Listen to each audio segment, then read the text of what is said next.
ಈಗ ನಿಮ್ಮ ಮಾತಿಗೆ ಬರ್ತೇನೆ. ನೀವೇ ಆಗಲೇ ಹೇಳಿದ್ರಿ 7-8 ವರ್ಷದಿಂದ ಪರಿಚಯ ಹಾಗೆ ಹೇಗೆ ಅಂತ ಹೇಳಿ. ಹಾಗಿದ್ದಾಗ ಸರ್ ಇವಾಗ ಸಿನಿಮಾ ಮುಗಿಯೋ ತನಕನೂ, ಸಿನಿಮಾ ರಿಲೀಸ್ ಆಗೋ ತನಕನೂ ನೀವು ಅವ್ರ ಜೊತೆನೇ ಇದ್ರಿ. ಆಗ ಎಲ್ಲಿಗೆ ಹೋಗಿದ್ರಿ ನೀವು? ಅವಾಗಾದರೂ ಕೇಳ್ಬೋದಿತ್ತಲ್ಲ. ಇಲ್ಲ ಮೇಡಮ್, ನಮ್ಮದು ಶೂಟಿಂಗ್ ಕಂಪ್ಲೀಟ್ ಆದಮೇಲೆ ನಮ್ಮನ್ನ ಡ್ರಾಪ್ ಮಾಡಿದ್ರು. ಶೂಟಿಂಗ್ ಕಂಪ್ಲೀಟ್ ಆದಮೇಲೆ ಯಾಕೆ ಅಂತ ನನಗೂ ಇದುವರೆಗೂ ಗೊತ್ತಿಲ್ಲ. ಅಂದರೆ ಅಷ್ಟೇ, ನಾನು ಊರಿಗೆ ಹೋದೆ. ಯಾಕಂದರೆ ನನಗೆ ಮದುವೆ ಆಗಿದೆ, ಹೆಂಡತಿ ಮಕ್ಕಳಿದ್ದಾರೆ ಮೇಡಮ್. ನಾನು ಇವ್ರನ್ನ ಕಾಯ್ಕೊಂಡು ಕೂತ್ಕೊಳ್ಳೋಕ್ಕಾಗತ್ತಾ? ಯಾಕೆಂದರೆ 1 ತಿಂಗಳು ಕಂಟಿನ್ಯೂಸ್ಸು ಇದರಲ್ಲಿದ್ದು, ತಲಕಾಡು ಮತ್ತು ಚಾಮರಾಜನಗರದಲ್ಲಿ ಶೂಟಿಂಗ್ ಇತ್ತು. ಆ 1 ತಿಂಗಳು ಪೂರ್ತಿ ಅಲ್ಲಿ ಅವ್ರ ಜೊತೆಲೇ ಇದ್ದು. ಹಂಗಾಗಿ ಪದೇ ನಾವು ಇವ್ರ ಜೊತೆ ಟ್ರಾವೆಲ್ ಮಾಡೋಕ್ಕಾಗಲ್ಲ. ಈಗ ಅವ್ರ ಶೂಟಿಂಗಲ್ಲಿ ಯಾಕೆ ನಮ್ದಿದ್ದರೆ ಹೋಗ್ಬೋದಿತ್ತು. ಈ ಸಾಂಗಲ್ಲಿ ಫೈಟಿಂಗಲ್ಲೆಲ್ಲ ಇದ್ದರೆ ಕರ್ಸ್ಕೊತಿದ್ದು. ಸಾಂಗು ಕೂಡ ಅಲ್ಲೇ ಶೂಟ್ ಆಗಿತ್ತು, ಅಲ್ಲೇ ಇತ್ತು. ಸಣ್ಣ ಪುಟ್ಟ ಇದ್ದಾಗ ನಾನು ಅಂದರೆ ಈ ಶೂಟಿಂಗ್ ಮುಗಿದಾದ್ಮೇಲೆ ನಾನು ಹೊರಟ್ಬಿಟ್ಟೆ ಮೇಡಮ್. ಎಡಿಟಿಂಗು ಮತ್ತೊಂದು ಅವರೇ ಮಾಡ್ಕೊಂಡಿದ್ದಾರೆ. ಹಂಗಾಗಿ ನಮಗೂ ಅವ್ರಿಗೂ ಟಚ್ ಇರಲಿಲ್ಲ. ಕ್ಲೋಸ್ ಇದ್ದಾರೆ ಅಂತ ನೀವೇ ಹೇಳ್ತೀರಾ, ಟಚ್ ಇಲ್ಲ ಅಂತಲೂ ನೀವೇ ಹೇಳ್ತೀರಾ, ಒಂದು ಅರ್ಥ ಆಗ್ತಿಲ್ಲ. ಅದು ಬಿಡಿ, ಹೋಗಲಿ. ಓಕೆನಾ? ಸ್ವರ್ಣ ಅವರು ಒಂದಷ್ಟು ಆಡಿಯೋಗಳನ್ನ ಬಿಟ್ಟಿದ್ದಾರೆ, ನೀವು ಯಾವುದನ್ನು ಕೂಡ ರೆಕಾರ್ಡ್ ಮಾಡ್ಕೊಳ್ಲಿಲ್ವಾ? ಇಲ್ಲ ಮೇಡಮ್, ನನಗೆ ನಿಜವಾಗ್ಲೂ ನನ್ನ ಫೋನಲ್ಲಿ ಇಷ್ಟು ವರ್ಷದಲ್ಲಿ ಮೇಡಮ್ ಯಾರ್ದನ್ನು ರೆಕಾರ್ಡ್ ಮಾಡ್ಕೊಳ್ಳೋ ಅಭ್ಯಾಸ ಇಲ್ಲ ಮೇಡಮ್. ಯಾಕೆ? ಅವಶ್ಯಕತೆ ಇಲ್ಲ ಮೇಡಮ್. ರೆಕಾರ್ಡ್ ಅಂದರೆ ಈಗ ರೆಕಾರ್ಡ್ ಮಾಡ್ಕೊಳ್ಳೋವಂಥದ್ದಂದರೆ ಏನಾರ ಸಮಸ್ಯೆ ಆಗ್ಬೋದು ಅಂತ ನಮ್ಗೆ ಗೊತ್ತೇ ಇಲ್ಲಲ್ಲ ಸಮಸ್ಯೆ. ಈ ಥರದ್ದೊಂದು ಸಮಸ್ಯೆ ಆಗುತ್ತೆ ಅನ್ನೋದು ಗೊತ್ತಿದ್ರೆ ಮುಂದೊಂದು ದಿನ ಬೇಕಾಗುತ್ತೆ ಅಂತ ರೆಕಾರ್ಡ್ ಮಾಡ್ಕೋಬೋದು.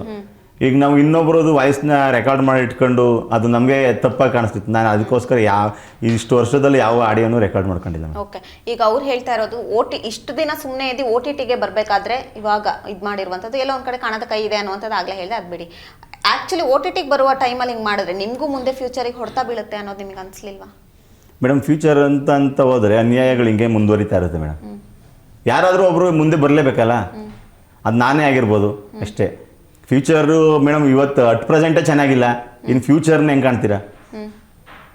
ಈಗ ಫ್ಯೂಚರ್ ಚೆನ್ನಾಗಿರಲಿ ಅಂತಲೇ ಅವ್ರ ಜರ್ನಿ ಮಾಡಿದ್ದು. ಇಷ್ಟು ವರ್ಷ ಜರ್ನಿ ಮಾಡ್ಕೊಂಬಂದಿದ್ದೆ ಫ್ಯೂಚರಲ್ಲಿ ಚೆನ್ನಾಗಿರ್ತೀವಿ ಅಂತ. ಚೆನ್ನಾಗಿರೋ ಟೈಮಲ್ಲಿ ಅವ್ರು ಕೈ ಹಿಡಿಲಿಲ್ಲ ಅಂದಮೇಲೆ ಫ್ಯೂಚರ್ ಏನು ಚೇಂಜ್ ಆಗಲ್ಲ ಅಂತ ನನಗೆ ಗೊತ್ತಾಯ್ತು. ಮಾತಿಗೆ ಹೇಳ್ತೀನಿ, ನಾನು ಆಗಲೇ ಕೇಳಿದಾಗ 7-8 ಸಿನಿಮಾದಲ್ಲಿ ಮಾಡಿದಾಗ ಅಲ್ಲೂ ಒಂದು ಸ್ವಲ್ಪ ಇದಾಗಿತ್ತು ಅಂತ ಅಂದಿದ್ರಿ. ಬಟ್ ಆಗ ಧ್ವನಿ ಎತ್ತದಿಲ್ದಾರೆ ಈಗ ಯಾಕೆ ಅನ್ನುವಂಥದ್ದು. 7-8 ಸಿನಿಮಾದಲ್ಲಿ ಅಂದರೆ ಇವ್ರದಲ್ಲ ಮೇಡಮ್, ಸಣ್ಣ ಪುಟ್ಟ ಈಗ 1 ದಿನ 2 ದಿನ ಶೂಟಿಂಗ್ ಹೋಗ್ತೀವಿ. ಬಟ್ ಇವ್ರದೇ ಸಿನಿಮಾದಲ್ಲಿ ಯಾಕೆ? ಇವ್ರದೇ ಸಿನಿಮಾದಲ್ಲಿ ನಂಬಿಸಿ ಮೋಸ ಮಾಡೋದು ತಪ್ಪಲ್ವ ಮೇಡಮ್? ಏನಂತ ನಂಬಿಸಿದ್ರು? ಪೇಮೆಂಟ್ ಕೊಡ್ತೀನಿ ಅನ್ನೋದು ನಂಬಿಕೆ ಅಲ್ವ ಮೇಡಮ್? ಈಗ ನೀವು ಕೊಡ್ತೀನಿ ಅಂತ ನಿಮ್ಮ ಜೊತೆ ಒಂದಷ್ಟು ವರ್ಷ ಜೊತೆ ಜರ್ನಿ ಮಾಡಿರ್ತೀವಿ, ನೀವು ಇದ್ಕಿದಂಗೆ ಈ ಥರ ಕೊಟ್ಟಿದ್ದೀವಿ ಎಲ್ಲ ಕ್ಲಿಯರ್ ಆಗಿದೆ ಅಂದರೆ ಅದು ಮೋಸ ಅಲ್ವ ಮೇಡಮ್? ಈಗ ಬೇರೆ ಸಿನಿಮಾಗಳಲ್ಲಿ ಬೇರೆ ಥರ ಅಕಸ್ಮಾತ್ ಎಲ್ಲೋ ಮಿಸ್ಯೂಸ್ ಆಗಿರ್ತದೆ. ಯಾಕೆಂದರೆ ನಾವು ಪ್ರೊಡಕ್ಷನ್ನವ್ರನ್ನ ಗೊತ್ತೇ ಇರಲ್ಲ, ಯಾರೋ ಮ್ಯಾನೇಜರ್ ಕರೆದಿರ್ತಾರೆ, ಅವ್ನ ಫೋನ್ ಸ್ವಿಚ್ ಆಫ್ ಆಗಿರ್ತದೆ. ಹಂಗೆ ಅಂದ್ಬಿಟ್ಟು ಸಿನಿಮಾ ಡೈರೆಕ್ಟರ್ ಹತ್ರ ಹೋಗಿ ಕೇಳೋಕ್ಕಾಗಲ್ಲ. ನೀನು ಯಾರನ್ನ ಕರ್ಸಿದ ಅವನ ಹತ್ರ ಹೋಗಿ ಕೇಳಪ್ಪ ಅಂತಾರೆ. ಇಲ್ಲಾಂದರೆ ನಮ್ಗೆ ಗೊತ್ತಿರೋರು ಡೈರೆಕ್ಟ್ರು. ಹಂಗಾಗಿ ನಾವು ಆರೋಪ ಮಾಡ್ತಾಯಿದ್ವಿ ಅಷ್ಟೇ ಮೇಡಮ್. ಓಕೆ, ಈಗ ಅವರು ಕಂಪ್ಲೇಂಟ್ ಆಲ್ರೆಡಿ ಕೊಟ್ಟಿದ್ದಾರೆ, ನೀವು ಕಂಪ್ಲೇಂಟ್ ಕೊಡುವಂಥ ಸಾಹಸ ಮಾಡ್ತೀರಾ ಅವ್ರೇನು? ಕಂಪ್ಲೇಂಟ್ ಕೊಡುವಂಥದ್ದು ಏನಿಲ್ಲ ಮೇಡಮ್, ಇದ್ರಲ್ಲಿ ಕಂಪ್ಲೇಂಟ್ ಕೊಡುವಂಥದ್ದು ಏನೂ ಇಲ್ಲ ಹೇಳಬೇಕು ಅಂದರೆ.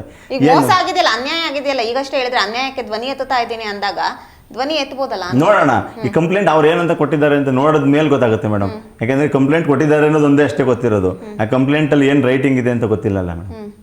ಅದು ನೋಡಾದ್ಮೇಲೆ ನಾವು ಕೊಡ್ಬೇಕನ್ನೋದನ್ನ ನಾನು ಓದಿ ಹೇಳಲ್ಲ. ಈಗ ಇದ್ರೆ ಹೇಳಿ ಮೇಡಮ್. ನಾನು ಆಗಲೇ ಹೇಳಿದ್ನಲ್ಲ ಏನಂತ ದೂರು ಕೊಟ್ಟಿದ್ದಾರೆ ಅಂದರೆ, ಹೊಸ ಕಲಾವಿದ ಮಹೇಶ್ ಗುರು ಎಂಬಾತವರು ನಟಿಸಿದ್ದರು, ಈ ಕೊತ್ತಲವಾಡಿ ಸಿನಿಮಾದಲ್ಲಿ ನಟಿಸಿದ್ರು, ಆದರೆ ಸಂಭಾವನೆ ಕೊಟ್ಟಿದ್ರು ಸಹ ಕೊಟ್ಟಿಲ್ಲ ಅನ್ನುವಂತಹ ಆರೋಪವನ್ನು ವಿಡಿಯೋ ಮೂಲಕ ಮಾಡ್ತಾ ಇದ್ದಾರೆ ಅನ್ನುವಂತಹದ್ದನ್ನು ಅವರು ಇದರಲ್ಲಿ ಕಂಪ್ಲೇಂಟ್ ಕೊಟ್ಟಿರುವಂಥದ್ದು. ಸೊ ಈಗ ನೀವು ಯಾವ ರೀತಿ ಕಂಪ್ಲೇಂಟ್ ಕೊಡ್ತೀರಾ? ಕಂಪ್ಲೇಂಟು ಅದೇ ಮೇಡಮ್ ಯೋಚನೆ ಮಾಡ್ತಾ ಇದ್ದೀನಿ, ಕೊಡಬೇಕಾ ಅನ್ನೋದು ನನ್ನ ಉದ್ದೇಶ. ಏಕೆಂದರೆ ಇದು ಕ್ಲಿಯರ್ ಆಗುವಂಥದ್ದು, ನನಗೆ ಪ್ರೊಡ್ಯೂಸರ್ಗೆ ರೀಚ್ ಆಗಲಿ ಅನ್ನೋ ಒಂದೇ ಒಂದು ಉದ್ದೇಶಕ್ಕೋಸ್ಕರ ಮಾಡಿದ್ದು. ಇದನ್ನ ಇಲ್ಲೇ ಕ್ಲಿಯರ್ ಮಾಡ್ಕೋಬೋದು, ಏನಿಲ್ಲ. ಕೊಟ್ಟಿದ್ರೆ ಪ್ರೂಫ್ ತೋರಿಸಿ, ನಾನೇ ನೇರವಾಗಿ ಕ್ಷಮೆ ಕೇಳ್ಬಿಟ್ರು ಹೊಂಡೋಗ್ಬಿಡ್ತೀವಿ ಅಷ್ಟೇ. ಅದು ಬಿಟ್ಟರೆ ಕೊಟ್ಟಿಲ್ದಿರೋದನ್ನ ಕೊಟ್ಟಿದ್ದೀವಿ ಅಂತ ನೀವು ಪ್ರೂವ್ ಮಾಡೋಕ್ಕಾಗಲ್ಲ. ನಿಮ್ಮ ಹತ್ರ 2 ಪ್ರೂಫ್ ಕೊಟ್ಟಿದ್ದಾರೆ ಆಲ್ರೆಡಿ. ಅದೇ ಹೇಳಿದ ಮೇಡಮ್, ನಾನು ಆ ಸ್ಟೇಟ್ಮೆಂಟ್ನ ತೊಗೊಂಡು ಬಂದಾದ ಮೇಲೆ ಅವ್ರ ಪ್ರೂಫ್ನ ಗೊತ್ತಾಗುತ್ತೆ. ಈಗ ಅವರು ಆನ್ಲೈನಲ್ಲಿ ಕೊಟ್ಟಿರೋದನ್ನ ಪ್ರೂಫ್ ಅಂತ ಕನ್ಸಿಡರ್ ಮಾಡ್ಬೋದು. ನೀವು ಈ ಬುಕ್ಕಲ್ಲಿ ಬರ್ಕೊಂಡಿರೋದನ್ನ ಯಾವ ಥರ ಕನ್ಸಿಡರ್ ಮಾಡ್ತೀರಾ? ನೀವು ಬರ್ಕೊಂಡು ಸುಮ್ಮನೆ ಇನ್ನೊಂದು 0 ಸೇರಿಸ್ಕೊಂಡ್ರೆ ಇನ್ನೂ ಮುಗ್ದೋಯ್ತಲ್ಲ ಮೇಡಮ್. ಈಗ 1,000 ರೂಪಾಯಿ ಇನ್ನೊಂದು 0 ಹಾಕೊಂಡ್ರೆ 10 ಆಗುತ್ತೆ, 500 ರೂಪಾಯಿ ಇನ್ನೊಂದು 0 ಹಾಕೊಂಡ್ರೆ 5,000 ಆಗುತ್ತೆ. ನಿಮ್ಮ ಶೂಟಿಂಗ್ ಯಾವಾಗ ಮುಗೀತು ಸರ್? ಶೂಟಿಂಗ್ ಮುಗ್ದದ್ದು ಡೇಟು ಗೊತ್ತಿಲ್ಲ ಮೇಡಮ್, ಯಾಕೆಂದರೆ ಒಂದಷ್ಟು ಚನ್ನಪಟ್ಟಣದ ಹತ್ರ ಆಯಿತು. ಒಂದಷ್ಟು ಯಾವಾಗಿಂದ ಶೂಟಿಂಗ್ ಸ್ಟಾರ್ಟ್ ಆಗಿದ್ದು? ಏಪ್ರಿಲ್ 15th ಇರ್ಬೋದು ಮೇಡಮ್, 2024. ಅಲ್ಲಿಂದ ಮುಹೂರ್ತ ಮುಗಿಸ್ಕೊಂಡು ನಾವು ಡೈರೆಕ್ಟು ಶೂಟಿಂಗ್ ಹೋಗೋದು ಎಲ್ಲಿ ಇದಕ್ಕೆ ತಲಕಾಡ್ಗೆ. ಏಪ್ರಿಲ್ 24 ನೀವು ಆ್ಯಕ್ಟಿಂಗ್ ಮಾಡಿದ್ದೀರಾ? 24 ಅಂದರೆ ಒಂದು ಕಂಟಿನ್ಯೂಸ್ 1 ತಿಂಗಳು ಅಲ್ಲೇ ಇದ್ದು ಮೇಡಮ್, ತಲಕಾಡಲ್ಲೇ ಇದ್ದು. ಏಪ್ರಿಲ್ 24 ಅವ್ರು ನಿಮಗೆ 2000 ರೂಪಾಯಿ ಕೊಟ್ಟಿದ್ದಾರೆ. ಓಕೆ.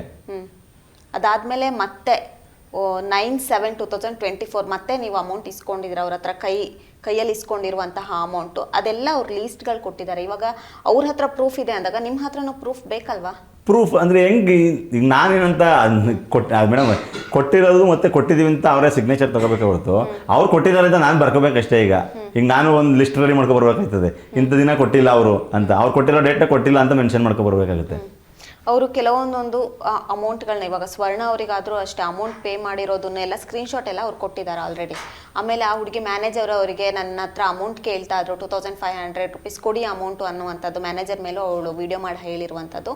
ಸೊ ಅದಾದಮೇಲೆ ಅವರೇ ಮ್ಯಾನೇಜರ್ ಅವರೇ ತೋರಿಸಿರುವಂಥದ್ದು, ನಾನು ಅವ್ರಿಗೆ ಪೇ ಮಾಡಿದ್ದೀನಿ, ಅವರು ಕೂಡ ಥ್ಯಾಂಕ್ ಯು ಅಂತ ಹಾಕಿದ್ದಾರೆ ಅನ್ನುವಂಥದ್ದು. ಇದೆಲ್ಲ ನೋಡಿದಾಗ ಎಲ್ಲೋ ಒಂದು ಕಡೆ ನೀವೇ ಸುಳ್ಳು ಹೇಳ್ತಾ ಇದ್ದೀರಾ ಅನ್ನುವಂಥದ್ದು ಕೂಡ ಒಂದಷ್ಟು ಜನಕ್ಕೆ ಅನಿಸುತ್ತೆ. ಸೊ ಅದಕ್ಕೇನು ಹೇಳ್ತೀರಾ ಮೇಡಮ್? ಈಗ ಸತ್ಯ ಸುಳ್ಳು ನಾನು ಬ್ಯಾಂಕ್ ಸ್ಟೇಟ್ಮೆಂಟ್ ಬಂದ ನಂತರ ಅದನ್ನು ತೋರಿಸ್ತೀನಿ ಮೇಡಮ್. ಯಾಕೆಂದರೆ ಸತ್ಯ ಸುಳ್ಳು ನಿಮ್ಗೆ ಈಗ ಆಲ್ರೆಡಿ ಒಂದಷ್ಟು ಗೊತ್ತಾಗಿರುತ್ತೆ. ಯಾಕೆಂದರೆ ಡೈರೆಕ್ಟ್ರು ಮಾತಲ್ಲೇ ನೀವು ಅರ್ಥ ಮಾಡ್ಕೋಬೇಕು. ಒಂದು ವಿಡಿಯೋದಲ್ಲಿ 20,000-25,000 ಪ್ಯಾಕೇಜ್ ಅಂತ ಹೇಳಿದ್ರು. ಯಾವ ವಿಡಿಯೋದಲ್ಲಿ ಹೇಳಿದ್ದಾರೆ, ನಾನು ಅದಕ್ಕೆ ಪ್ರೂಫ್ ಕೊಡ್ತೀನಿ ಬೇಕಾರೆ, ನಿಮ್ಗೆ ಯೂಟ್ಯೂಬಲ್ಲಿ ಸಿಗುತ್ತೆ, ಯಾವುದು TV9 ಇರಬಹುದು. ನಿನ್ನೆ ನೈಟ್ ಅವರು ಕಂಪ್ಲೇಂಟ್ ಕೊಡಕ್ಕೆ ಬಂದಾಗ ಮೆನ್ಷನ್ ಮಾಡಿದ್ದಾರೆ 50,000 ಅಂದಿರೋದು ಸರ್. ಹೌದಾ? ಓಕೆ ಆಯಿತು. 50,000 ಓಕೆ, 50,000 ಓಕೆ ಆಯಿತು. ಅವ್ರು 50,000 ಅಂತ ಮೆನ್ಷನ್ ಮಾಡಿದ್ದಾರೆ ಅಂದಮೇಲೆ 58,000 ಯಾಕೆ ಕೊಟ್ಟರು ನನಗೆ ಆನ್ಲೈನ್ ಥ್ರೂ? ಅದಾದ ನಂತರ ನೀವು ಹೇಳಿದ್ರಲ್ಲ ಕ್ಯಾಶ್, ಈಗ ಇದನ್ನೆಲ್ಲ ಎಕ್ಸ್ಟ್ರಾ ಕೊಟ್ಟಿದ್ದಾರೆ ಮತ್ತೆ ನನಗೆ. ಅವ್ರು ಅದನ್ನೇ ಹೇಳ್ತಾ ಇರೋದು, ನಾವು ಮಾತಾಡಿರೋದು ಇಷ್ಟು, ಅದಾದಮೇಲೆ ಕೈಯಲ್ಲಿ ಅಲ್ಪ ಸ್ವಲ್ಪ ಕೊಟ್ಟಿದ್ದೀವಿ ನಾವು ಅನ್ನುವಂಥದ್ದು ಅವ್ರು ಮೆನ್ಷನ್ ಮಾಡಿರೋದು. ಈಗ ಅವರು ಬಾಯ್ಬಿಟ್ಟು ಹೇಳ್ತಿಲ್ಲ ಎಷ್ಟು ಅಂತ ಪರ್ಫೆಕ್ಟಾಗಿ, ಅವರು ಮೆನ್ಷನ್ ಮಾಡಿ ಹೇಳ್ತಿಲ್ಲ. ಹಂಗಾಗಿ ಈಗ ನಾನು ಬರಬೇಕಾಗಿರೋ ಅಮೌಂಟ್ನ ನಾನು ಹೇಳಿದ್ದೀನಿ. ಅದಾದ ನಂತರ ಈಗ ಏನಿದ್ರು ಕ್ಲಾರಿಫಿಕೇಷನ್ ಅಂದರೆ ಮೇಡಮ್, ನನಗೆ ಸ್ಟೇಟ್ಮೆಂಟ್ ತೊಗೊಳಗಂಟ ನನಗೂ ಗೊತ್ತಿಲ್ಲ ಆನ್ಲೈನ್ ಥ್ರೂ ಇಷ್ಟು ಅಮೌಂಟ್, ಇಷ್ಟು ದೊಡ್ಡ ಅಮೌಂಟ್ ನನಗೆ ಕಳಿಸಿದ್ದಾರೆ ಅನ್ನೋದು ಗೊತ್ತಿಲ್ಲ. ಯಾಕೆಂದರೆ 1.5 ವರ್ಷ ಆಯಿತು, ಇಷ್ಟು ದೊಡ್ಡ ಅಮೌಂಟ್ ನಾನು ತೊಗೊಂಡಿದ್ದೀನಿ ಅಂತ ನನಗೆ ಕನ್ಫರ್ಮೇಷನ್ ಇಲ್ಲ. ಹಂಗಾಗಿ ಸ್ಟೇಟ್ಮೆಂಟ್ ಒಂದು ತೊಗೊಬಿಟ್ರೆ ಕ್ಲಾರಿಟಿ ಸಿಗುತ್ತೆ ನನಗೆ ಕಳಿಸಿದಾರಾ ಕಳಿಸಿಲ್ವ ಅಂತ. ಈಗ ಓಕೆ, ನೀವು ಸ್ವರ್ಣ ಅವ್ರು ಮಾಡಿರೋ ಆರೋಪನೂ ನೋಡಿರ್ತೀರಾ, ಆ ಆರೋಪದ ಮೇಲೆ ಏನು ಹೇಳ್ತೀರಾ? ಆ ಆರೋಪ ನಾನು ಏನು ಹೇಳಲಿ ಮೇಡಮ್, ನಾನೇ ನ್ಯಾಯ ಕೇಳ್ತಾ ಇದ್ದೀನಿ, ಆ ಹುಡುಗಿನೂ ಕೇಳ್ತಾ ಇದ್ದಾಳೆ ಅಷ್ಟೇ. ಆ ಹುಡುಗಿಗೂ ಜಯ ಸಿಗಲಿ ಅಷ್ಟು ಬಿಟ್ಟರೆ. ಅವರಿಗೂ ಮೋಸ ಮಾಡಿದ್ದಾರೆ ಅಂತ ಅನ್ಸುತ್ತಾ? ಇರಬಹುದು ಮೇಡಮ್.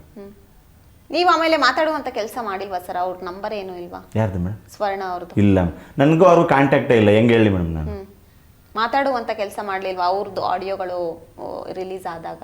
ಇಲ್ಲ ಮೇಡಮ್, ನಾನು ಅವ್ರನ್ನ ಕಾಂಟ್ಯಾಕ್ಟ್ ಮಾಡೋಕ್ಕೆ ಹೋಗಿಲ್ಲ. ಯಾಕೆಂದರೆ ಈಗ ಆಲ್ರೆಡಿ ಅವರು ಕಾಣದ ಕೈಗಳು ಅಂತ ಬೇರೆ ಮೆನ್ಷನ್ ಮಾಡಿಬಿಟ್ಟವ್ರೆ. ಕಾಣದ ಕೈಗಳು ಯಾಕೆ ಬರುತ್ತೆ ಮೇಡಮ್? ಪೇಮೆಂಟ್ ಕೇಳೋದ್ರಲ್ಲಿ ಕಾಣದ ಕೈಗಳು ಬಂದು ಏನು ಮಾಡುತ್ತೆ? ಈಗ ಸಿನಿಮಾವನ್ನೇ ಗುರ್ತಿಸ್ಕೊಂಡವರು ನೀವು, ಬಟ್ ಮುಂದೆ ನಿಮ್ಮನ್ನ ಯಾರು ಕರೀತಾರೆ? ಈಗ ಏನಾದರೂ 1,000-2,000-3,000 ಹೆಚ್ಚು ಕಮ್ಮಿ ಆದಾಗ ನಮ್ಮ ಮೇಲೆ ದೂರ್ತಾರೆ ಅಂತ ಹೇಳಿ ಯಾರು ಕರೀತಾರೆ ಸರ್ ಹಿಂಗೆ ಮಾಡಿದ್ರೆ? ಈಗ ಅದಕ್ಕೆ ಮೇಡಮ್ ಹಂಗಂತ ನಮ್ಗೆ ಆಗಿರೋ ಅನ್ಯಾಯನ ನಾವು ಹೌದು ಅದು ಖಂಡಿತ ನಾನು ಹೇಳ್ತೀನಿ, ಅನ್ಯಾಯನ ಹೇಳ್ದೆ ಇರೋಕ್ಕಾಗಲ್ಲ. ಬಟ್ ಆದರೂ ನಿಮ್ಮ ಫ್ಯೂಚರ್ ಬಗ್ಗೆ ಸ್ವಲ್ಪ ಯೋಚನೆ ಮಾಡಲಿಲ್ವಾ ವಿಡಿಯೋ ಮಾಡೋಕ್ಕೂ ಮುಂಚೆ? ಇಲ್ಲ ಮೇಡಮ್, ಫ್ಯೂಚರ್ ಬಗ್ಗೆ ಅಂದರೆ ಎಲ್ಲ ಯೋಚನೆ ಮಾಡಿದೆ ಮೇಡಮ್. ಇದನ್ನ ಬಿಟ್ಟರೆ ನ್ಯಾಯ ಮುಂದುವರಿಯುತ್ತೆ. ಯಾಕೆಂದರೆ ಜೊತೆಲಿರೋ ನನಗೇ ಮೋಸ ಮಾಡಿದ್ದಾರೆ ಅಂದಮೇಲೆ ಇನ್ನು ಬೇರೆಯವ್ರ ಲೆಕ್ಕನೇ ಇಲ್ಲ. ಯಾಕೆಂದರೆ ಎಲ್ಲರೂ ಹೊರಗ್ನವ್ರು ಮೋಸ ಮಾಡ್ತಾರೆ, ಇವ್ರ ಜೊತೆಲಿರೋರಿಗೆ ಮೋಸ ಮಾಡಿದ್ದಾರೆ ಅಂದಮೇಲೆ ಹೊರಗ್ನವ್ರು ಯಾವ ಲೆಕ್ಕ? ಇದು ಮುಂದುವರಿಬಾರ್ದು, ಕಲಾವಿದರುಗಳಿಗೆ ಮೋಸ ಆಗ್ತಾನೆ ಬರುತ್ತೆ ಅನ್ನೋ ಒಂದು ಉದ್ದೇಶ ಇಟ್ಕೊಂಡು ಮಾಡಿದ್ದು ಮೇಡಮ್. ಓಕೆ, ಕೊನೆಯದಾಗಿ ನಿಮ್ಮ ಆರೋಪ ಯಾರ ಮೇಲೆ ಅನ್ನುವಂಥದ್ದೇ ನನ್ನ ಪ್ರಶ್ನೆ. ಈಗ ಮೇಡಮ್, ನನ್ನ ಆರೋಪ ನೇರವಾಗಿ ನಿರ್ದೇಶಕರ ಮೇಲೆ. ಯಾಕೆಂದರೆ ನಾನು ಪ್ರೊಡಕ್ಷನ್ನ ಬ್ಲೇಮ್ ಮಾಡೋಕ್ಕಾಗಲ್ಲ, ಡೈರೆಕ್ಟ್ ಅವ್ರ ಕಡೆಯಿಂದನೇ ಬಂದಿರೋದ್ರಿಂದ ನಾನು ನೇರವಾಗಿ ನಿರ್ದೇಶಕರನ್ನೇ ಆರೋಪ ಕೇಳ್ತಾ ಇದ್ದೀನಿ ಮೇಡಮ್. ನನಗೆ ನ್ಯಾಯ ಬೇಕು ಅಂದರೆ ನನಗೆ ಬರಬೇಕಾಗಿರೋ ಪೇಮೆಂಟ್ ಈಗ ಅವ್ರು ಕೊಟ್ಟಿರೋ ಕ್ಲಾರಿಟಿಗೆ ನಾನು ಚೆಕ್ ಮಾಡಿ ಸದ್ಯದಲ್ಲೇ ಹೋಗಿ ನಾನು ಸ್ಟೇಟ್ಮೆಂಟ್ ತೆಗೆದುಬಿಟ್ಟು ಚೆಕ್ ಮಾಡಿ ನಾನು ಕ್ಲಾರಿಟಿ ಕೊಡ್ತೀನಿ ಅದಕ್ಕೂ. ಈಗ ನನಗೆ ಬೇಕಾಗಿರೋದು ನನಗೆ ಆಗಿರೋ ಮೋಸಕ್ಕೆ ನ್ಯಾಯ ಬೇಕು, ಇದೊಂದೇ ಅಷ್ಟೇ ಮೇಡಮ್. ಆಗಲೇ 7 ವರ್ಷದಿಂದ ಪರಿಚಯ ಇದ್ರು, ಅವಾಗ್ಲಿಂದನೂ ಏನಾದರೂ ಶ್ರೀರಾಜ್ ಅವರು ಹೀಗೆ ಇದ್ರಾ ಅನ್ನುವಂಥದ್ದು? ಇಲ್ಲ ಮೇಡಮ್, ನಮ್ಮ ಲಾಂಗ್ ಡ್ರೈವ್ ಸಿನಿಮಾ ರಿಲೀಸ್ ಆಗಿ ಮುಗಿದು ಈ ಇವ್ರ ಸಿನಿಮಾ ಶುರುವಾಗೋವರೆಗೂ ಅವರ ಒಡನಾಟ ಚೆನ್ನಾಗಿತ್ತು ಮೇಡಮ್. ಅದಾದಮೇಲೆ ಈ ಥರ ಈಗ ಅಂದರೆ ಬ್ಯುಸಿ ಆದರು, ಸಿನಿಮಾ ವರ್ಕು ಶೂಟಿಂಗು ಸರಿಯಾಗಿ ಸಿಗ್ತಿರ್ಲಿಲ್ಲ. ಅಂದರೆ ಅವ್ರು ಶೂಟಿಂಗ್ ಪರ್ಪಸ್ ಹೋಗ್ತಿದ್ರಲ್ಲ, ನಾವು ಶೂಟಿಂಗಲ್ಲಿ ಮಾತ್ರನೇ ಸಿಗ್ತಿದ್ದೋ, ಅದು ಬಿಟ್ಟರೆ ಪರ್ಸ್ನಲ್ ಆಗೆಲ್ಲ ಸಿಗೋಕ್ಕಾಗಲಿಲ್ಲ. ಅವ್ರು ಹೇಳ್ತಾ ಇರೋದೇನಂದರೆ ಶ್ರೀರಾಜ್ ಅವರು OTTಗೆ ಬರ್ತಾ ಇದೆ ಸಿನಿಮಾ, ಅದಾದಮೇಲೆ ನೆಕ್ಸ್ಟ್ ವೀಕು ನಾವು ಇನ್ನೊಂದು ಸಿನಿಮಾನ ಅನೌನ್ಸ್ಮೆಂಟ್ ಮಾಡ್ತಾ ಇದ್ದೀವಿ, ಈ ವಿಷಯಕ್ಕೋಸ್ಕರ ಈ ಥರ ಎಲ್ಲ ಮಾಡ್ತಾ ಇದ್ದಾರೆ ಅನ್ನುವಂಥದ್ದು. ಮೇಡಮ್ ಓ ಟಿ ಟಿಗೆ ಬರ್ತಾ ಇದೆ ಅಲ್ಲ, ಆಲ್ರೆಡಿ ಬಂದಿದೆ. ಇವರು ಸಿನಿಮಾ ಅನೌನ್ಸ್ ಮಾಡ್ತಾರೆ ಅಂತ ನೀವೇ ಹೇಳ್ತಾ ಇದ್ದೀರ, ನನಗೆ ಗೊತ್ತಿಲ್ಲ. ಇದಕ್ಕೆ ನಾನು ಏನಂತ ಹೇಳೋಕ್ಕಾಗುತ್ತೆ ಮೇಡಮ್? ಓಕೆ, ನಿಮ್ಮ ಹಿಂದೆ ಯಾರೂ ಇಲ್ಲ ಹಂಗಿದ್ರೆ? ಮೇಡಮ್ ನಾನು ಪೇಮೆಂಟ್ ಕೇಳ್ತಾ ಇದ್ದೀನಿ, ಯಾರು ಬರ್ತಾರೆ? ಆಮೇಲೆ ಯಾರು ಸಪೋರ್ಟ್ ಮಾಡಲ್ಲ ಮೇಡಮ್. ಯಾಕೆಂದರೆ ಈಗ ನೀವು ಕಾಣದ ಕೈಗಳು ಅಂತಂದರೆ ಯಾರು ಕಾಣದ ಕೈಗಳು ನಮಗೂ ಗೊತ್ತಿಲ್ಲ. ಫಸ್ಟ್ ಆಫ್ ಆಲ್ ನನ್ನ ಪೇಮೆಂಟ್ನ ಕೇಳ್ತಾ ಇದ್ದೀನಿ, ನನ್ನ ಹಕ್ಕು. ನಾನು ಕೆಲಸ ಮಾಡಿದ್ದೀನಿ, ನನ್ನ ಪೇಮೆಂಟ್ ಕೊಡಿ. ಅದು ಬಿಟ್ಟು ನಾನು ಏನೋ ಬೇರೆ ಆರೋಪ ಮಾಡಿದರೆ ಅದು ಓಕೆ.